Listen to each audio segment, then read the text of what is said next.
टुनटुनी की ईमानदारी।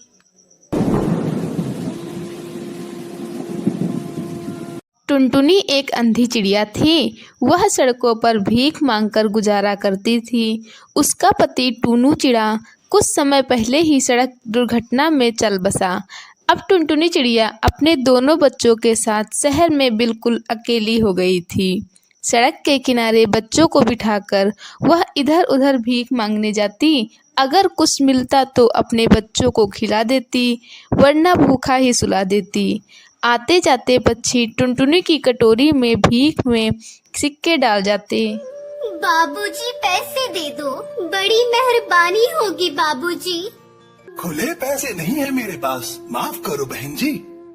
अरे बहन जी कुछ पैसे दे दो, मेरे बच्चे भूखे हैं। भगवान तुम्हारी हर कामना को पूरा करेगा। भगवान के नाम पर कुछ पैसे दे दो। तुम लोगों से कमाया नहीं जाता, बच्चों को पाला नहीं जाता तो बच्चे पैदा क्यों करते हो? ये ले 1 रुपया, मेरे पास पैसे और नहीं है। माँ बहुत जोर से भूख लगी है।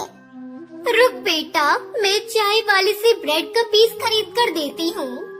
पिंकी चिड़िया भी रो रही थी। टुनटुनी दोनों को चाय वाले से ब्रेड का पीस लेकर देती है। ऐसे उनकी जिंदगी कट रही थी।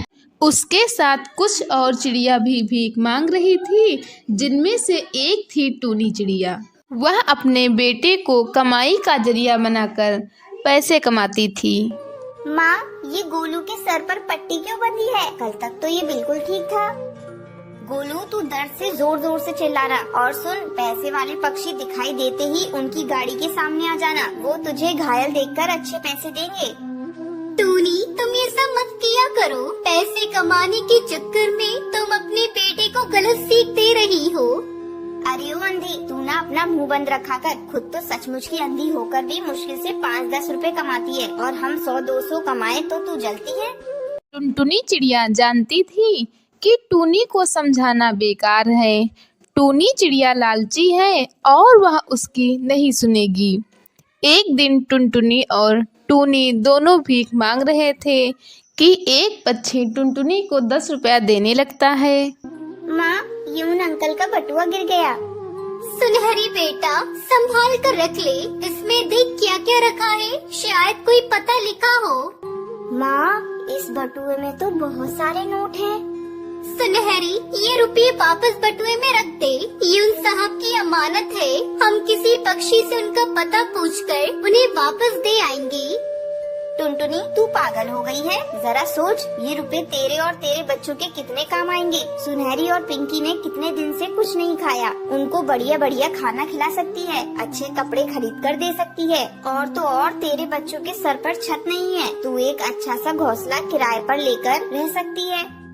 टूनी भले ही आज हमारे सर पर छत नहीं है, मैं जानती हूँ ये रुपए मेरे और मेरे बच्चों के बहुत काम आ सकते हैं, लेकिन मैं बेईमानी नहीं करूँगी।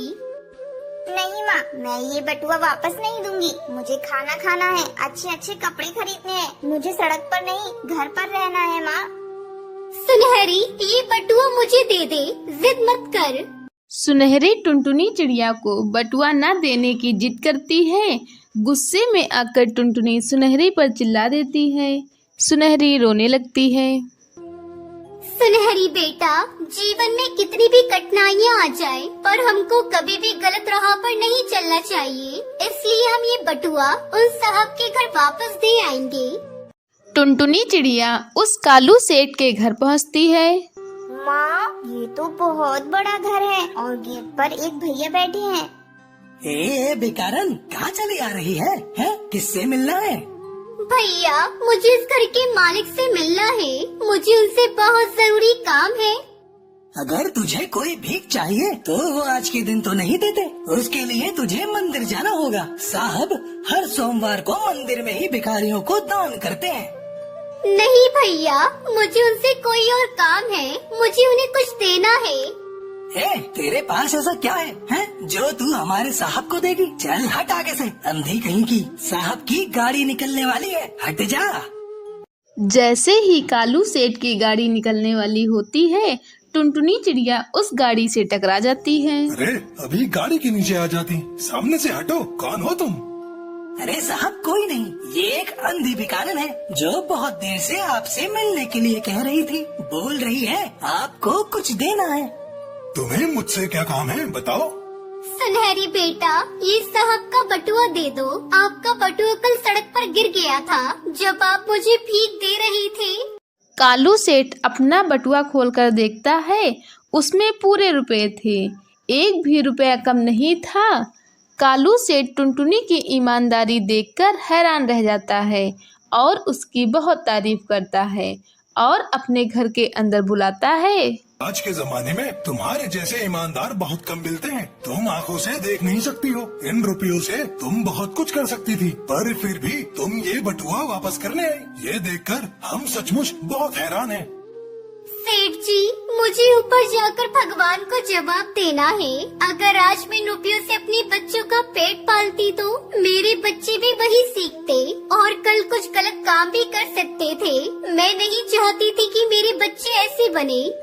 कालू सेठ उसकी बातों को सुनकर बहुत खुश होता है और उससे कहता है, तुम अब से अपने बच्चों की बिल्कुल चिंता मत करो। मैं तुम्हारी आंखों को ठीक कराऊंगा, तुम्हारे बच्चों को अच्छे स्कूल में दाखिला भी करा दूंगा और तुम्हें रहने के लिए एक घोंसले का इंतजाम भी कर दूंगा। टुनटुनी चिड़िया ये सुनकर बहुत खुश हो जाती है और उसकी अपनी ईमानदारी का फल मिल जाता है।